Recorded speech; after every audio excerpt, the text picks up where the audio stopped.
So let's look first at the episode in Luke. And you know the plot here. And this, by the way, is Vermeer's painting of Martha and Mary in this particular episode in Luke.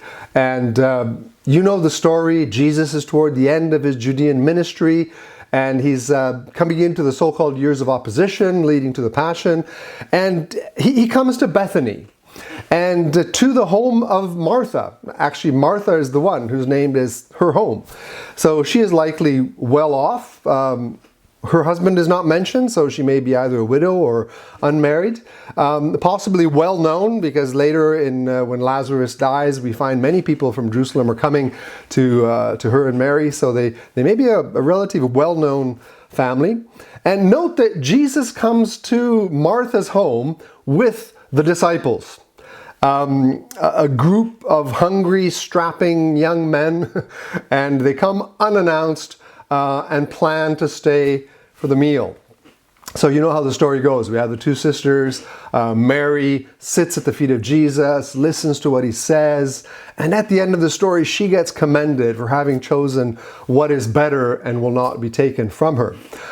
Martha, instead, the narrative shows her as being, the words used are distracted from contemplating all of the preparations she needs to get the food on the table for all these men. And then she gets annoyed with Jesus, actually, for not caring that Martha has left her to do all the work by herself. Interestingly, she doesn't go to Mary. Mary, I meant. Martha goes to Jesus and says, Jesus, don't you care that Mary is not helping me? And the story then ends with Jesus gently, Martha, Martha, telling her not to be worried, to not be upset about many things, and then actually pointing to Mary as an example to imitate. So how has this story been used? Probably the most frequent usage in the literature and in sermons you may have heard preached, you may have preached yourself, is to say that Mary is better than Martha. Yeah? To say, therefore, more in general, that the contemplative virtues illustrated by Mary are superior to the service virtues that are shown by Martha.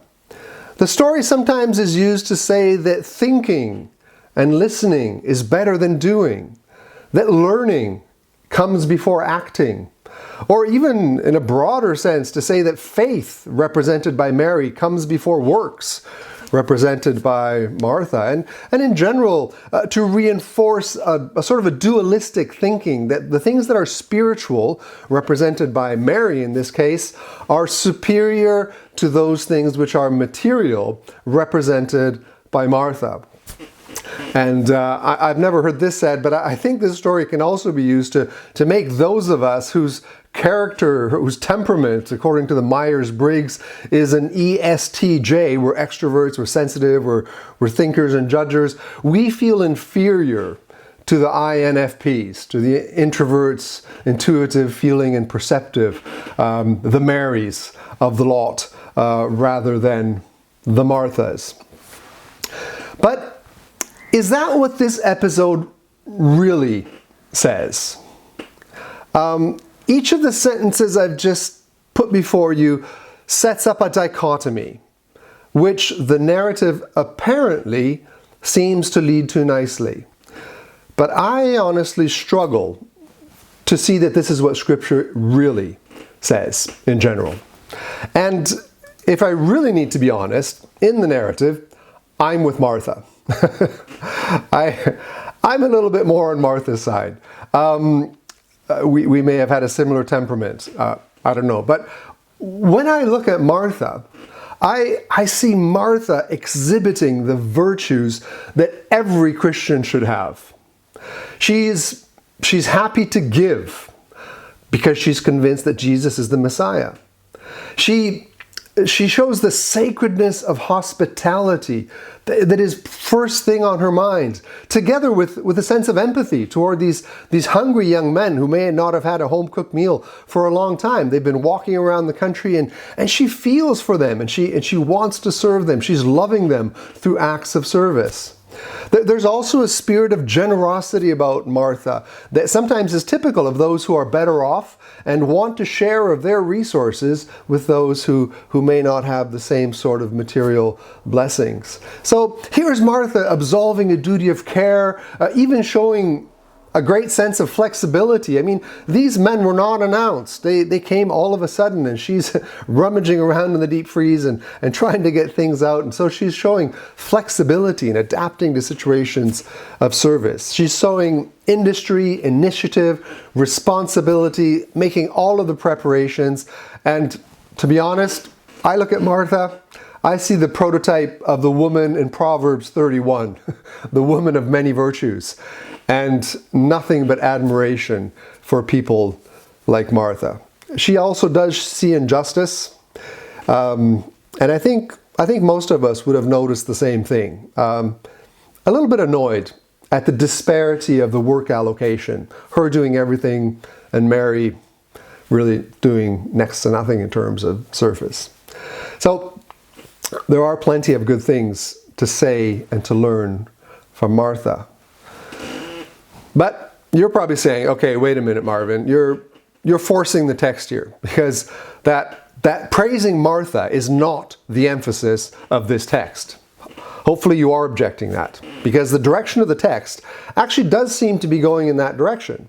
It does seem to say that Mary is better. Mary is the one who ends up being praised. Martha, in the end of the story, is invited by Jesus to change. Jesus does say that Mary's contemplation is the better choice, not Martha's action. But here's my question. This is what the story says, but is this always the case? And let me alert you here to what I've called a hermeneutical danger zone. And as theology students, I'm sure you will appreciate this. The hermeneutical danger zone is taking a narrative and transforming it into a normative. That is, taking a story in Scripture and making it fill the entire picture of all stories for all people in all humanity. One raven does not make spring, and one story does not make theology. This story, in this instance, actually is praising Mary's contemplation over service. But if we look elsewhere in Scripture, we can find plenty of narratives that are doing the opposite, that call us to service, that call us to hospitality, that say, as James does, that true religion is taking care of orphans and widows, or of Proverbs that tell us to go to the ant and learn about industry and not about laziness. So, truth in one story does not mean truth in all stories, and we would be making a grave mistake in using this story in Scripture to say that generally action is inferior to contemplation, and that material things are secondary compared to spiritual things. So, yes, this story is going in that direction, but let us be careful to not make this the story of all stories. So, what can we learn, in particular, from Martha?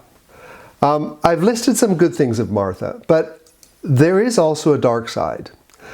And here is something for us to learn from this narrative before we move to the second one in John.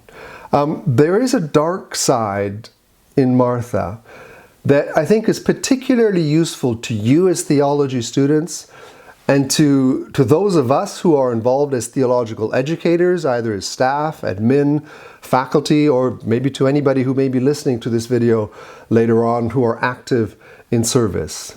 There are dangers in service. And we see these in Martha.